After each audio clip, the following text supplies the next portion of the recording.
Thank you. And joining us next on stage is an educator whose sensational smile and enthusiasm for excellent teaching and learning are contagious. I'm catching something just from them right now. She has a very long list of academic professional accomplishments and awards, 20 years of teaching English in Texas and Tennessee middle schools and high schools. She became an instructional coach in 2017, helping educators across the country improve their practice.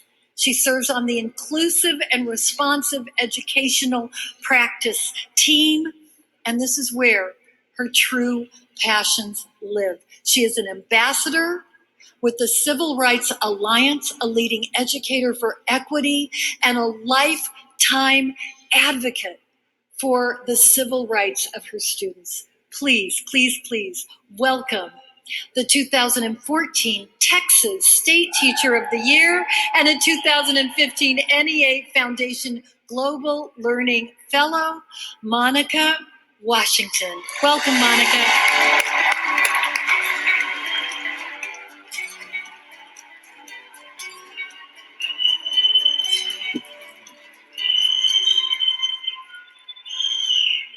They told me not to teach.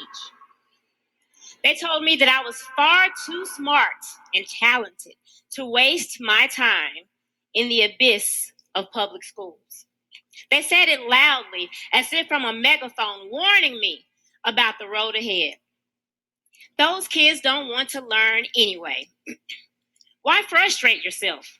Go make some big money, they said. They, don't we all know a they, had heard all of the failed promises of public education.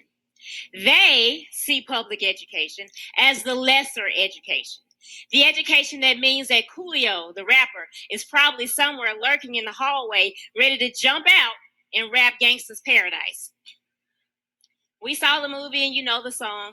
Been spending most their lives living in the Gangsta's Paradise. I like the movie and I like the song. Meanwhile, though, defeated teachers are in the classrooms as he's rapping, trying to break through dangerous minds. Those are the big, scary stories that too many think are all that define public education. Meanwhile, though, there are teachers like those teachers who are here, those teachers who just walked across the stage, who are writing the real stories to keep the promise of public education, teaching the whole child with our whole selves.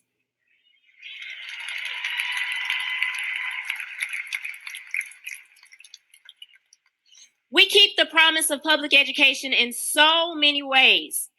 We do it with our actions. We show up early. We stay late. We know that students think that our desk chairs are really blow-up mattresses, and we just stay in them overnight, hanging out underneath the desk until morning when the bell rings and summons us to come forth and teach. We do our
all kinds of things for our students. We sometimes spend money that we don't have because a student needs to eat or take the ACT or go to the dance just like everyone else and have a dress and look like they fit in. We sometimes even let them stay in our rooms in the evening or stay in our rooms during lunch and have a snack with us, even though it may be against policy, because we know they just need us to show them just a little bit of attention. We do it with our ears that are trained to decode, ears that hear what students say while also hearing the words they never ever utter.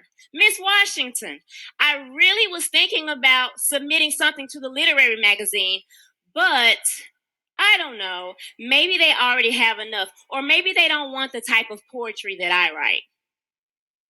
Decode it. Is my writing worthy? That's what teacher ears hear. And so we validate those talents. We keep the promise with our eyes. Eyes that say, I see you. You are not invisible. You matter to me. And because you matter to me, I'll teach the lesson this way and not that way. I will talk to you this way and not that way.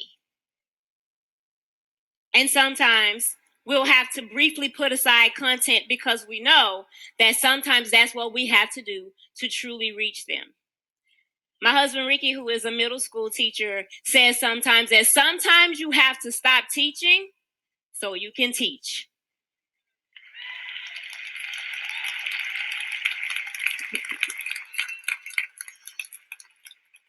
We keep the promise through relationships. I know that it sounds trite and so very tired, but our degrees and our accolades don't give us the right to teach our students. It is our relationships with them. When we ask about their mom or show up at a basketball game, those are the things that they remember. Those are the things that make them listen. Those are the things that make them listen to the Scarlet Letter. And sometimes they listen to us so well that a student named Madison Norton, when she hears you say that when you were little, you never got the Easy Bake Oven you wanted, she goes out and she buys you one. And I will tell you, I'm 44 now. I was almost 40 then. If you think an almost 40-year-old will not cry over an Easy Bake Oven, I'm here to tell you I stand as proof that that's possible. But that is what public education is. And those are the things that we promise without ever really promising. Those are the things that we don't get paid to do, but we do them out of love. We manage to do all of these things and balance them gracefully on the tips of our pens and Sharpies that we use to teach content. And so we all keep the promise of public education by snatching the megaphones from all of the they says we've ever met and by being lovingly louder than they are. We do it by teaching the whole child with our whole selves. And I thank you for all that you do to keep the promise.